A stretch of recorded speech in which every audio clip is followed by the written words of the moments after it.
technique, Holey Moley. And you can use any round object. So this is the lid from my spray glue. And you're going to position where you want your hole. And this little chalk marker that I'm using is from Clover, and it's one of my favorite new tools. It's kind of a silvery gray. I find it shows up on a lot of different fabrics. So you're going to make a mark. Here, this might show up a little more for the camera. So you're going to trace all the way around your circle. And you can make these various sizes.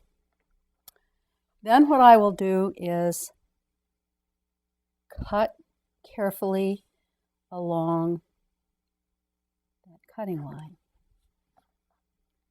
And I am a rotary cutter user. If you make a small circle, you might want to consider using a smaller diameter blade. So what you're going to do is you're just going to cut out the circle. We're going to go over to the sewing machine and we're going to do a line of stitching around the circle 1/4 of an inch from the edge.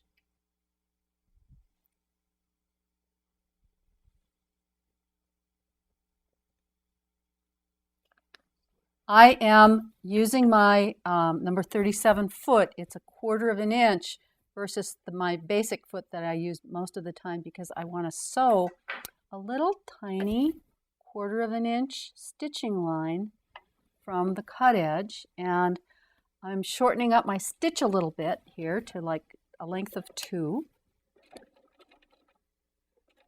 And I'm going to stitch, make a few stitches, and then I stop so that you get a nice smooth circle.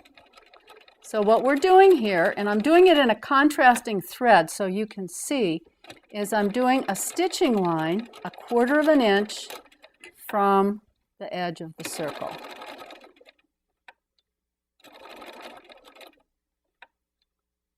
Now, of course, you're going to use a matching color thread, unless you want a contrast, which is fine.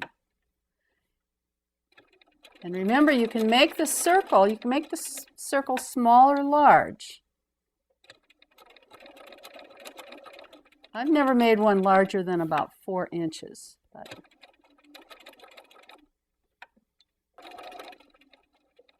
so you're going to come all the way around. Keep this as smooth and even as you can. And then this is where I reach for my sharpest little scissors, the ones that have never been dropped on the floor or used for anything but snipping. And you're going to cut every 1/2 inch all the way around the circle. I usually do it like this. I usually put it on my lap, and I put my finger right here so that I can guide it, because this is cutting right up to the gnat's eyebrow, all the way around. Because of course what we're going to do next is we're going to press this seam under, and the stitching line acts like a little rod to hold it in shape and keep that nice smooth circle. So once you've done all this snipping, we're going to go over to the ironing board, and that's our next step. So there are my little clips. You can see about every, depends on your fabric, but at least every 1/2 inch apart. And now at the iron, you're going to just press, turn it under, and the knits are easiest to work with.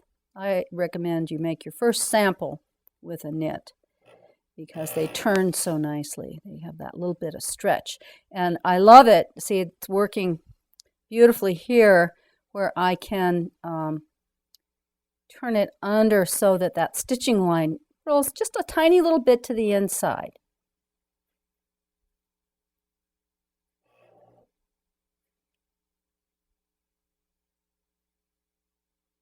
And that's what you want. Now, this is the very fun part. What we're going to do here, and I usually take paper and get some smaller pieces of paper going here, is I have a spray area. So I have spray behind it, and I have a piece of paper that I can pull out after I've sprayed my little narrow seam allowance. So what you do is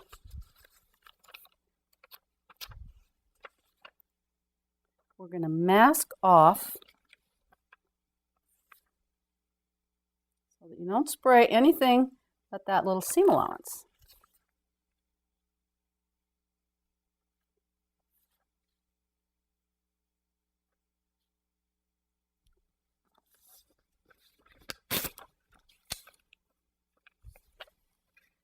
I find little pieces like this work really nicely. Okay, so that's all set in place. And then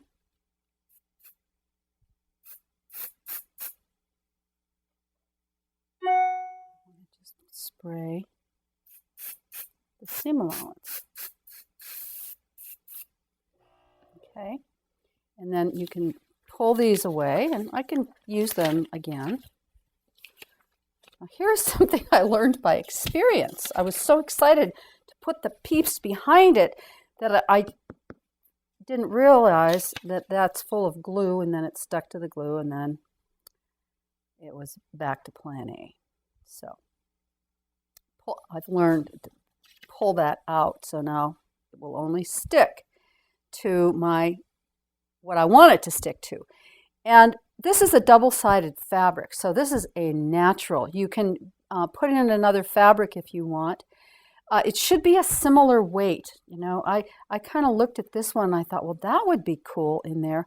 But this is a really light, kind of wispy fabric. And fabric I'm working with is a Ponte that has more beef. So I'm going to use the wrong side of the fabric here.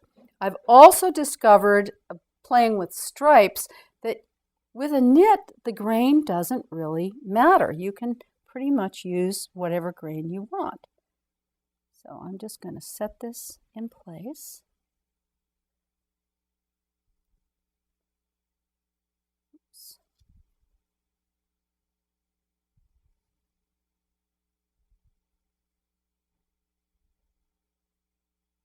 So that it's going to be stuck in place the way I want it to be when it's finished.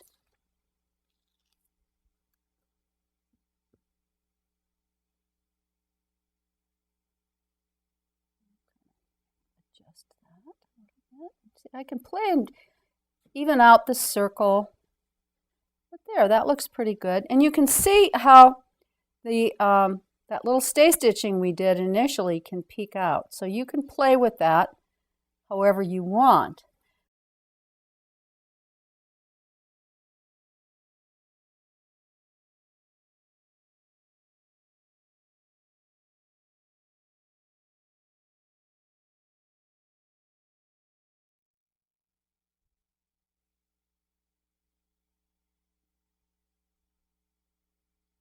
Let's look at the other side and see how it came out. Oh, that came out great on this one. I like the way the grain lays in there.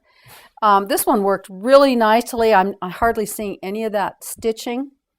So when we go to the sewing machine, the stitching, I'm going to do my stitching so that it comes just inside that first line of stay stitching, and then it'll hold everything in place, and the first stitching shouldn't show. But in normal circumstances, you're going to use a matching color, so it'll be fine. And then when you're all done with everything, you'll trim away this extra fabric and just have a little 1/4 of an inch seam showing on the inside, which I can show you on this little t-shirt. And if I turn it to the inside, you can see. And that's kind of what happens to it. This has been worn and washed, and it's fine.